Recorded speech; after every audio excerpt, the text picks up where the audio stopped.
มื้อนี้ข้อยได้เฮ็ดกิจกรรมแจกรางวัลเพียงแต่1 เหรียญเท่านั้นเชื่อบ่มีคนมานคนหนึ่งตึงสุดเนาะหากระส่งลงไปตอบคำถามแรกมาป้อตกใจเลยตอบถูกเลยงงเลยทางนี้งงเลยคิดว่าอยู่ใกล้ซะดอกตัวเองก็ยังบ่เชื่อเนาะว่าคำตอบมันถูกเนาะเขาไปเบิ่งอีก2-3รอบถูกเป๊ะเนาะก็เลยโอนเหรียญให้เพิ่นไป1 เหรียญเนาะเพิ่นไปเทรดได้กำไรเพิ่นแคปมาส่งมาเนาะตึงสุดท้ายกล่องรางวัลก็ถูกเทรดก็วินเดี๋ยวข้อยจะมาเทรดคือเราในงบ1 เหรียญเนาะเดี๋ยวมาเบิ่งกันว่าข้อยจะเฮ็ดได้คือเราบ่ ตอนนี้เราเทรดไปเทรดมาแล้วว่าได้กำไรเพียงแต่2 เหรียญก็หยุดแล้วเนาะเราเทรดไปเดี๋ยวมันจะเสียเนาะเราว่าหยุดก่อนตึงสุดเนาะมื้อนี้เนาะเราซื้อแอดดี้เนาะในกลุ่มเนาะเดี๋ยวมาเบิ่งกันข้อยสิเฮ็ดคือเราว่าข้อยสิตึงบ่1 เหรียญเท่านั้นมาเดี๋ยวเรามาเบิ่งกันเลยตอนนี้เราอยู่ในกราฟของ Dotcoin เนาะเดี๋ยวจะมา all in เลย1 เหรียญเนาะจะมานคือเราบ่เราเทรดไปนี่วิน2พลาด1เนาะเราก็หยุดเลยเดี๋ยวข้อยก็จะออกจาก1ออเดอร์ซะบางเทื่อพลาดเลยเนาะบางเทื่อบ่มานคือเรามาเบิ่งกันออเดอร์นี้เนาะเทคนิค8แสนล้านเฮาซี่ลงมาเนาะโอเคซื้อเลยเนาะเทคนิคเฮาซี่ลงมาแบบนี้เนาะจัดซื้อขึ้นไปมาเดี๋ยวเบิ่งกันเอาจัดซื้อขึ้นไปจะมานคือเราบ่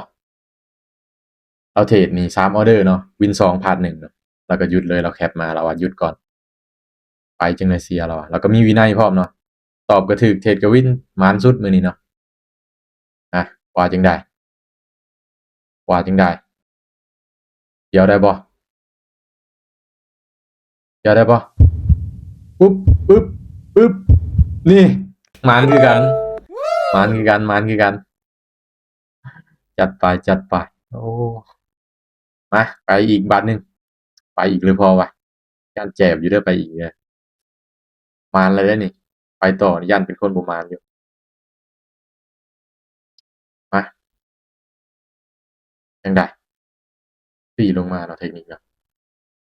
มาจัดไปอีกออเดอร์หนึ่งโอเคซื้อซะซื้อใจก็อยากขายอยู่เนาะขึ้นได้ขึ้นอีกคนหมานคือกันนะนี่ทั้งหล่อทั้งหมานนี่นะอุ๊ยเทคนิค8แสนล้านโอ้ยดีดอยู่นี่ว่าจังไดโอ้หมานอยู่บ่เดินนิ่งไว้4 3 2 1หมานคือกันเนาะ3จำ8เนาะจาก1 เหรียญนี่เฮาหยุดเลยเอามานแล้วเฮาหยุดเลยนี่ตึงๆเลยนี่นะตึงๆเลยนี่นะเห็นสดๆเลยเนาะบ่มีการตัดต่อหยังเทคนิค8แสนล้านมานคือกันเนาะแจกไปให้คนมานเนาะมานคือกันนี่ของแท้เนาะจัดไปเทคนิค8แสนล้านมานคือกันเนาะ